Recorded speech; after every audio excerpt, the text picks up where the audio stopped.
Vous êtes ici sur Histoire et Portrait. Marc Aurèle, né le 26 avril 121 après Jésus-Christ à Rome, est connu pour être l'un des 5 bons empereurs de l'Empire romain et un des plus grands philosophes stoïciens de l'Antiquité.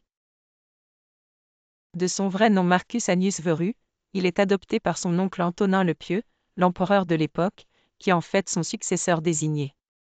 Son éducation est influencée par la philosophie stoïcienne, une école de pensée qui prône la maîtrise de soi, la vertu et l'acceptation sereine des épreuves. Jeunesse et formation. Marc Aurèle a reçu une éducation raffinée, étant formé par les meilleurs intellectuels de son temps. Très tôt, il a montré une grande inclination pour la philosophie, notamment pour le stoïcisme, qu'il a profondément assimilé. Ce courant de pensée l'a aidé à développer un sens aigu de la responsabilité et du devoir, qu'il considérait comme des principes centraux dans sa vie.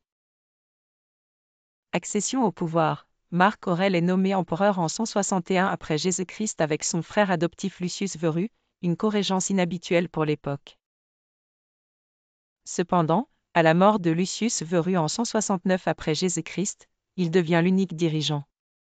Son règne est marqué par de nombreuses crises, en particulier les guerres frontalières contre les Parthes en Orient et les tribus germaniques sur le Danube. Malgré ces troubles, il a maintenu une politique de stabilité intérieure, cherchant à gouverner avec justice, tout en restant fidèle aux principes stoïciens qui valorisent la rationalité et la modération.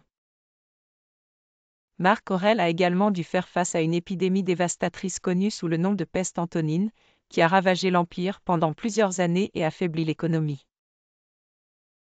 Philosophie et pensée pour moi-même, c'est en tant que philosophe stoïcien que Marc Aurèle a laissé son empreinte la plus durable.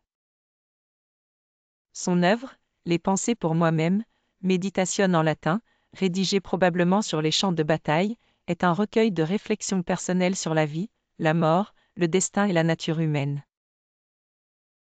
Dans ses écrits, il prône la maîtrise de soi face aux émotions, l'acceptation du destin et l'importance de vivre en accord avec la raison et la nature. Les pensées de Marc Aurèle restent une source d'inspiration pour de nombreux philosophes et lecteurs modernes en raison de leur sincérité et de leur profondeur. Empereur philosophe, Marc Aurèle incarne le modèle de l'empereur philosophe. Il se voyait non pas comme un souverain divin, mais comme un simple homme chargé d'une immense responsabilité, conscient de l'éphémérité de la vie et du pouvoir.